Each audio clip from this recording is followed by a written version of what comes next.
अगर आप एक एपीएस संचालक हैं या फिर आप किसी भी बैंक के थ्रू एक सीएसपी हैं तो आज की ये वीडियो आपके लिए काफ़ी महत्वपूर्ण साबित होने वाली है, क्योंकि आज की इस वीडियो में आपके सीएसपी पॉइंट से रिलेटेड हम महत्वपूर्ण 3 पॉइंट के बारे में बात करने वाले हैं। दोस्तों, मेरा नाम है बिलाल खान और आप देख रहे हैं स्मार्ट शॉप। कौन से वो 3 पॉइंट्स हैं जिसके बारे में आज की इस वीडियो में डिस्कशन होने वाला है आप सभी के साथ में। मैं आपको बता दूं कि बहुत सारे सीएसपी मार्केट के अंदर ऐसे हैं जो डेली अपने रिकॉर्ड को मेंटेन करते हैं और अपने हिसाब किताब को लगाते हैं, लेकिन कहीं ना कहीं उनको ऐसा महसूस होता है कि उनका बैलेंस डेली कहीं ना कहीं कम होता चला जा रहा है।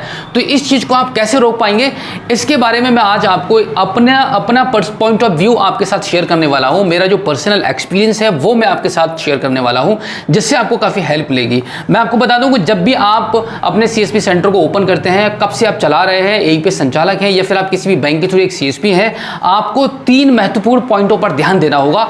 उसके बाद आप जो अभी जो प्रॉब्लम को महसूस कर रहे हैं कि आपके पास 1 लाख रुपए का बजट था या फिर आपके पास 2 लाख रुपए का बजट था, लेकिन अब जब आप कैलकुलेट करते हैं 10 दिन के बाद, 15 दिन के बाद या 2 दिन के बाद, तो आपका बैलेंस कहीं ना कहीं कम आपको महसूस होता है कि कभी 10,000 आपको कम लगते हैं, कभी 5,000 आपको कम लगते हैं और कभी कभी तो आपको 50,000 रुपए का घाटा आपको डायरेक्टली दिखाई देता है कि आप जो कमा रहे हैं वो भी नहीं पता है और आपका जो मूलधन है, जो पैसा लगाकर आपने बिजनेस को स्टार्ट किया था, वो पैसा भी आपका घटता हुआ दिखाई दे रहा है। तो वो कैसे आप उसको मेंटेन कर पाएंगे, किस तरीके से वो पैसा आपका बरकरार रहेगा, वो आज की इस वीडियो में मैं आपको बताऊंगा। सबसे पहले जो ध्यान देना है आपको वो इस बात पर, वो पॉइंट नंबर 1 की जो मैं बात कर रहा हूं कि आपके सीएसपी पॉइंट पर अब तक आप जैसे भी काम करते हुए आए हैं, अब आपको चेंजेस ये करने होंगे कि आपको अब किसी को भी उधार काम नहीं करना है। आपको उधार बिल्कुल भी नहीं देना है, भले ही आपका वो कितना भी रेगुलर ग्राहक हो, कितना ही रेगुलर कस्टमर आपका हो, आपको उधार, निकासी, विड्रॉल, मनी ट्रांसफर कुछ भी नहीं करके देना है।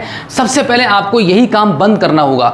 और अगर आप किसी को देते भी हैं तो ऑन द स्पॉट आपको रजिस्टर में मेंटेन करना होगा। कभी कभी आप ये सोचते हैं किसी को आपने 2,000 रुपए सेंड कर दिए, आपका बहुत जान पहचान वाला था, आपका दोस्त था, आपका रिलेशन वाला था, आपका पड़ोसी था, आपने उसको 2,000 रुपए का मनी ट्रांसफर कर दिया या विड्रॉल, वो बोला आपके पास आकर के मुझे पैसे को विड्रॉल करना है बट मेरे अकाउंट में नहीं है, अभी आप मुझे दे दो, मैं आपको बाद में आकर विड्रॉल करवा दूंगा। तो उनकी ऐसी किसी की भी आपको बातों में नहीं आना है।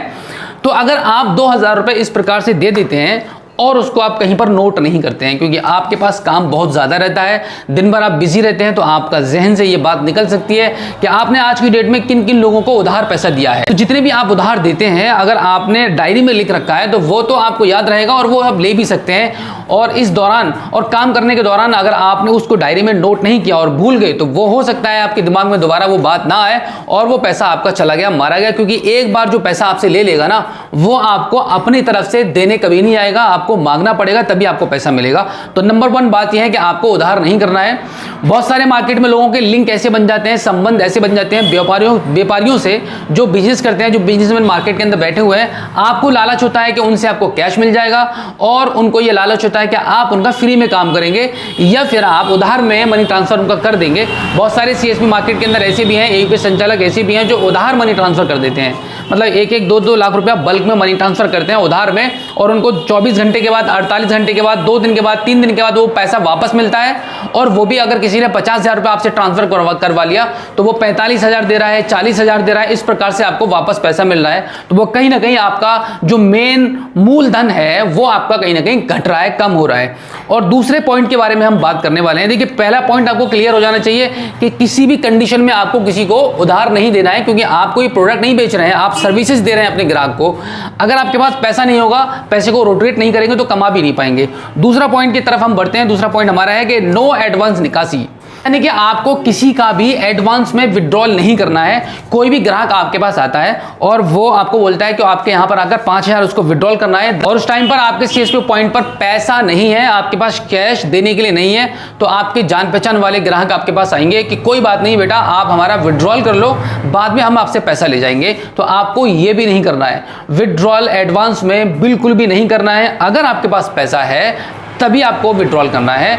अगर आपके पास पैसा है आपके पोर्टल पर और कोई मनी ट्रांसफर कराने के लिए आया और आपसे बोलता है कि मैं आपका जान पहचान वाला हूं, मैं आपका रेगुलर कस्टमर हूं, मेरा 1 लाख रुपया या 50,000 रुपया आप भेज दीजिए, मैं आपको शाम तक देता हूं, तो उसकी बातों में आपको बिल्कुल भी नहीं आना है। क्योंकि ये दोनों जो पॉइंट हैं, जो दोनों वीकनेस जो है, अगर आपने किसी को उधार दिया या फिर किसी से एडवांस लिया, ये दोनों बातें आपके लिए काफी खतरनाक साबित हो सकती हैं। तीसरे पॉइंट की तरफ हम बढ़ते हैं, वो ये है कि आपको अपने बिजनेस के सीक्रेट्स किसी को भी शेयर नहीं करना है। यानी कि आप किस तरीके से काम करते हैं, किन किन लोगों से आपके संबंध हैं, बिजनेस से अकॉर्डिंग कहां से आप बैलेंस उठाते हैं, कहां से आपको कैश मिलता है, ये सारी चीजें आपको किसी के साथ डिस्कस नहीं करनी है। काफी सारे सीएसपी मार्केट में ऐसे हैं जिन्होंने अपनी मार्केट में ही सेटिंग बना रखी है, बैंक नहीं जाते हैं कैश को विड्रॉल करने के लिए। तो आपको अपने सीक्रेट्स किसी के साथ में भी शेयर नहीं करने हैं कि आप कैश कहां से लाते हैं या आप किस कंपनी का पोर्टल चलाते हैं। ये सारी चीजें, बिजनेस के जितने भी नियम आपने बना रखे हैं आपके, वो आपको किसी को भी शेयर नहीं करने हैं। आप अगर अपने बिजनेस का सीक्रेट्स किसी को शेयर करेंगे तो आप खुद को कमजोर करेंगे। तो ये मेन 3 पॉइंट हैं जो आपको हमेशा याद रखने हैं काम करने के दौरान। पहला यह कि आपको उधार किसी को नहीं देना है। ज्यादातर मार्केट में मनी ट्रांसफर उधार होता है, बिल्कुल भी उधार नहीं करना है। एडवांस में किसी की निकासी नहीं करना है और अपने बिजनेस के सीक्रेट्स आपको किसी के साथ शेयर नहीं करना है। अब देखिए, मैं आपको बताता हूं कि आखिर में कि बैलेंस आपका घटता कैसे है। अगर आपके पास 2 लाख रुपए का बजट था, आप जब शाम को कैलकुलेशन करते हैं तो 1,80,000 रुपए बनता है। आपका बैलेंस घटता तभी है जब किसी से आप एडवांस में निकासी कर देते हैं, उसका पैसा आपने दिया नहीं होता है, और दूसरी तरफ आप किसी को एडवांस में मनी ट्रांसफर कर देते हैं और उससे आपने पैसा लिया हुआ नहीं होता है। और सबसे बड़ी बात, आपके पास जो वीकनेस है, जो आप इसमें महारत समझते हैं, कोई भी डायरी, कोई भी रजिस्टर ना तो कस्टमर के लिए मेंटेन करते हैं, ना अपने हिसाब किताब के लिए मेंटेन करते हैं। तो ये दोनों चीजें आपको करनी होंगी। आपको कम से कम अपना रजिस्टर तो मेंटेन करना होगा कि आपके पास कितना बैलेंस था, आपने पॉइंट जब ओपन किया था तो आप कितना पैसा लेकर आए थे, और आप जब शॉप को क्लोज कर रहे हैं तो आपके पास कितना पैसा है, आपके सिस्टम में कितना है, आपके बैंक में कितना है, आपके पास गले में कितना है।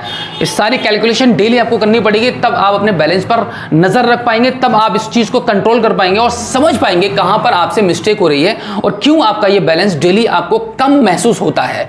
तो इन सब चीजों पर कंट्रोल करने के लिए आपको ये 3 चीजें फॉलो करनी होंगी जो इस वीडियो में मैंने आपको बताई हैं। दोस्तों, आज की इस वीडियो में जो जानकारी मैंने आपको दी है वो बिल्कुल प्रैक्टिकली है। आई होप ये वीडियो आपको काफी अच्छी लगी होगी। और इस वीडियो को अपने दोस्तों में शेयर करना बिल्कुल भी मत भूलिएगा। अगर पहली बार हमारे स्मार्ट शॉप यूट्यूब चैनल पर आए हैं तो हमारे इस चैनल को सब्सक्राइब जरूर कीजिएगा और बेल आइकन को भी प्रेस कीजिएगा। तो चलिए दोस्तों, मिलते हैं आपसे किसी और एक अगली वीडियो में, एक नई जानकारी के साथ, एक नई अपडेट के साथ और एक नए जोश के साथ। तब तक के लिए जय हिंद।